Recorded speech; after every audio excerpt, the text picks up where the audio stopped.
जय श्री राधे। वैशाख माह में छठा अध्याय। नारद जी कहते हैं कि हम एक ब्राह्मण और छिबकली का इतिहास कहते हैं। प्राचीन काल में हेमांग नाम का एक राजा इक्ष्वाकु वंश में हुआ है। उस वंश के राजा ने जल दान नहीं किया, इसी से उससे चातक व छिबकली का जन्म मिला। वह निर्धन और निर्बल ब्राह्मणों की बहुत सेवा किया करता था, लेकिन विद्वान व तेजस्वी वेद पाठी ब्राह्मणों की सेवा नहीं करता था। जो वस्तु स्वयं सुलभ है उसका दान नहीं करता था। उसका कहना था कि दुर्लभ वस्तु का दान उत्तम होता है। वह ब्राह्मणों का बड़ा भक्त, किसी निंदा न करने वाला, शस्त्रों पर विजय पाने वाला तथा जितेंद्रिय तथा उसने इतने यज्ञ किए कि कुशाओं से पृथ्वी पर कुशा ही कुशा दिखाई देने लगी। उसने गोभूमि तथा स्वर्ण दान देकर उन अनेक ब्राह्मणों को प्रसन्न किया। कोई ऐसा दान नहीं जो उसने न किया हो, परंतु कभी वैशाख मास में जल दान नहीं किया।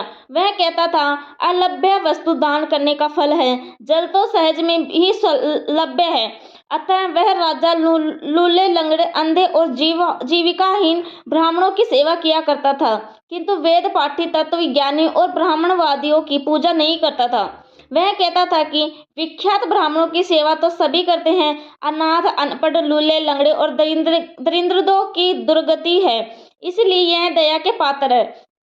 इस दोष के कारण 3 जन्म तक उसको चातक योनि मिली, फिर 1 जन्म गिद्ध मिला, फिर 7 जन्म तक कुत्ते की योनि मिली, फिर एक राजा के महल में छिबकली योनि में प्रसन्न हुआ।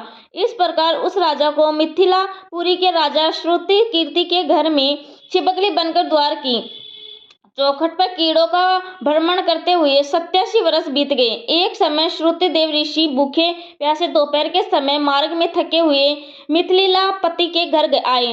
ऋषि को देखकर राजा ने खड़े होकर उनका बड़ा आदर सत्कार किया, मधु भर्ग आदि देकर उनका पूजन किया और उनके चरण धोकर अपने माथे पर उस जल को छिड़का। देव योग से उस जल की एक बूंद छिबकली पर जा पड़ी। जल की बूंद पड़ते ही उसको अनेक योनियों के जन्म का ज्ञान हो गया और वह रोने लगा। रोकर कहने लगा कि हे ब्राह्मण देवता, मेरी रक्षा करो, मेरी रक्षा करो। छिबकली के ऐसे वचन सुनकर ब्राह्मण को बड़ा आश्चर्य हुआ और कहने लगा कि तू कौन है और क्यों इतना विलाप करता है? तू अपना सब वृत्तांत कह, मैं अभी तेरा उद्धार करूंगा। ऋषि के ऐसे वचन सुनकर वह छिबकली कहने लगी, हे ब्राह्मण, मैं इक्ष्वाकु वंश में उत्पन्न हुआ वेद शास्त्र का ज्ञाता था। मैंने अनेक गोदान और यज्ञ दान और बहुत से दान की दिए और धर्म पूर्वक राज्य भी किया, तो भी मुझे स्वर्ग न मिला। 3 जन्म तक चातक, 1 जन्म तक गिद्ध और तथा 7 जन्म तक कुत्ते की योनि में ही रहा। अब इस छिबकली की योनि में हूँ। यह राजा आपके चरणों को छिड़क रहा था, उसकी एक बूंद मुझ पर गिर गई, जिससे मुझे पूर्व जन्मों का वृत्तांत स्मरण हो गया और मेरे अनेक पाप नाश हो गए। मुझको 27 जन्म तक छिबकली की योनि भुगतनी पड़ेगी। सो मैं इन जन्मों से डरता हूँ। अब आप कृपा करके कहिए कि मेरी यह दशा कैसे हुई? तब ऋषि ने अपने ज्ञान चक्षु द्वारा सब कुछ जान लिया और कहने लगे कि मैं तुम्हारी बुरी योनि का कारण जानता हूँ। तुम ध्यान देकर सुनो। तुमने भगवान के प्यारे वैशाख मास में कभी जलदान नहीं किया। तुमने जल सुलभ जान यह समझ लिया कि यह तो बिना मूल्य के ही मिलता है और धूप व मार्ग के प्यासे ब्राह्मणों को जल दान नहीं दिया। महात्माओं की अवज्ञा इस लोक और परलोक दोनों में दुखदायी है। सज्जनों की पूजा ही धर्म, अर्थ, काम और मोक्ष देने वाली है।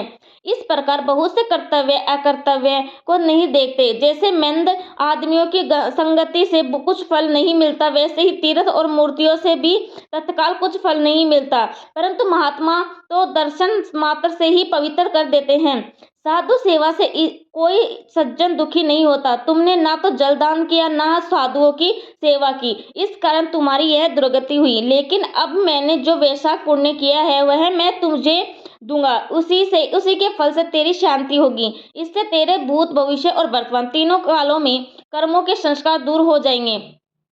यह कह ऋषि ने जल स्पर्श किया। जल एक दिन के वैशाख स्नान का फल उसको दे दिया।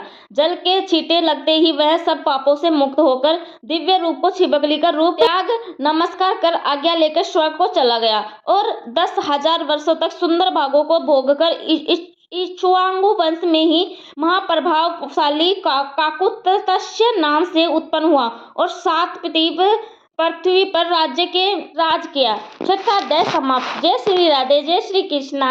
तो दोस्तों चैनल को सब्सक्राइब एंड लाइक जरूर कर देना और वीडियो पसंद आए तो लाइक, सब्सक्राइब, कमेंट और जरूर करना। थैंक यू, धन्यवाद, राधे राधे।